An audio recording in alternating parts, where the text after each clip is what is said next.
안녕하세요. 딥다이브입니다. 오늘 여러분이 보내주신 자료들 보면서요. 미국 세법에서 이 소득의 성격이라는 게 왜 이렇게 중요한지 한번 파헤쳐 보려고 합니다. 네. 소득의 성격이요. 네, 같은 금액이라도 이게 일반 소득이냐 아니면 자본이득이냐에 따라서 세금이 정말 크게 달라지더라고요. 맞아요. 이게 세금 혜택을 제대로 누리려면 꼭 알아야 하는 부분이거든요. 특히 그 장기 자본이득, 이게 핵심이죠. 그렇죠.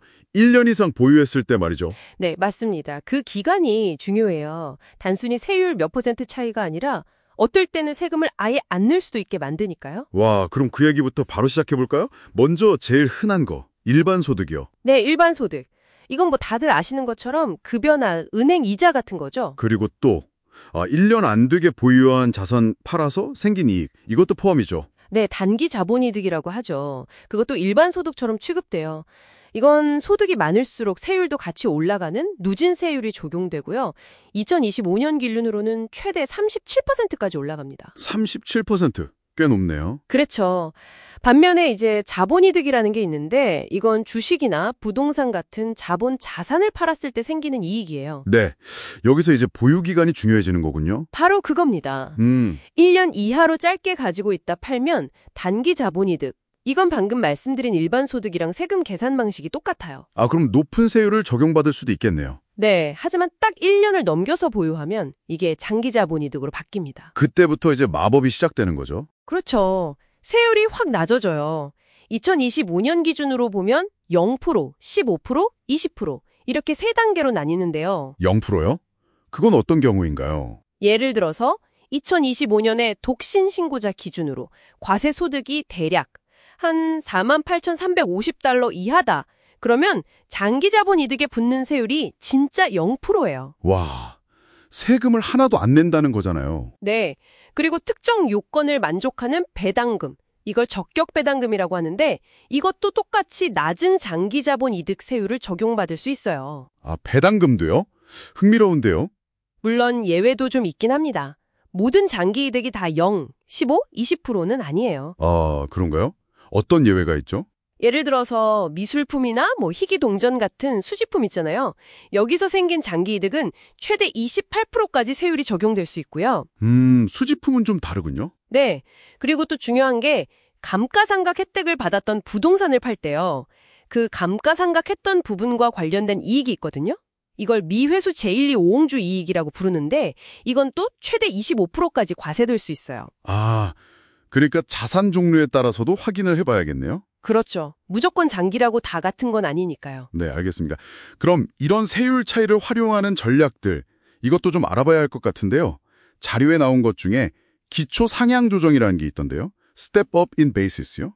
네. 그거 정말 중요하죠. 특히 상속받을 때 얘긴데요. 네, 상속 시에 세금 계산 기준이 되는 그 자산의 취득가액, 그러니까 기초가 돌아가신 분 사망 시점의 시장 가격으로 딱 재설정된다는 거죠. 맞아요. 이게 왜 강력하냐면 예를 들어 부모님이 수십 년 전에 아주 싸게 산 부동산이 있다고 해보세요.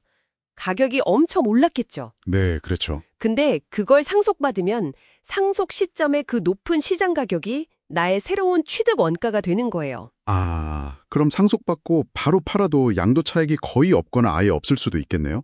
바로 그겁니다. 세금 부담이 확 줄어들거나 없어지는 거죠. 만약 살아계실 때 증여를 받으면요. 증여자의 그 낮은 옛날 취득가액을 그대로 물려받거든요.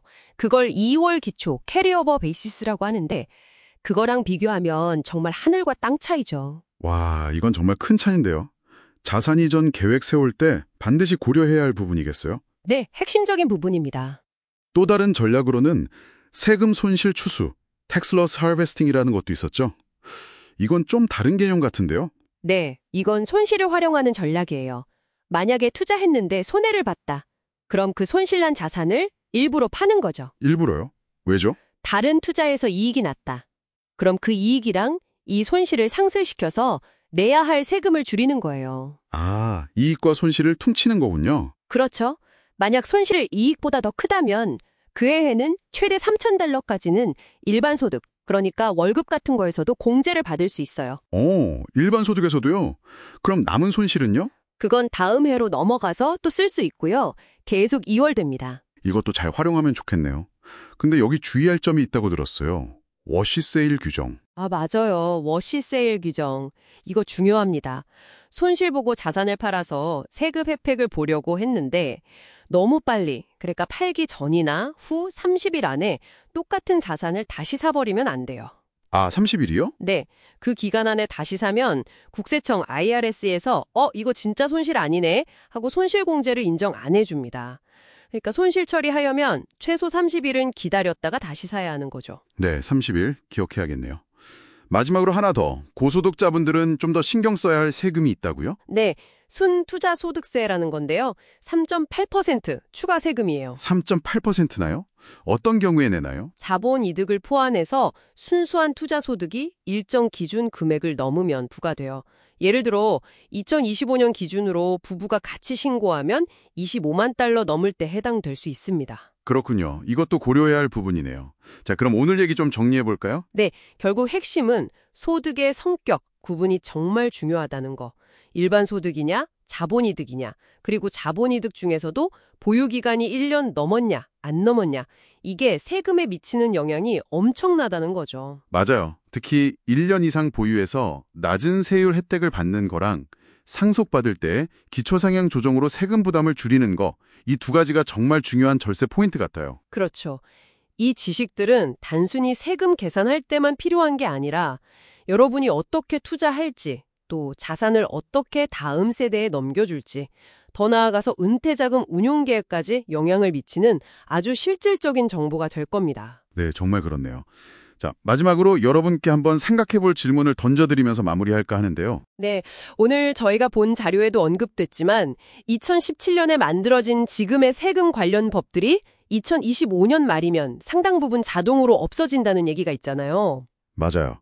만약에요, 오늘 저희가 집중적으로 얘기했던 장기 자본 이득에 대한 낮은 세율이나 아니면 상속 시 기초상향 조정 같은 중요한 규정들이 축소되거나 혹은 아예 없어진다면 어떻게 될까요? 그러면 오늘 우리가 논의한 이 전략들의 효과가 당연히 달라지겠죠? 그렇죠. 그럼 그 변화에 대비해서 지금 우리는 무엇을 미리 생각해보고 준비할 수 있을까요? 이 질문을 한번 곱씹어 보시는 게 여러분의 다음 딥다이브가 될 수도 있겠습니다.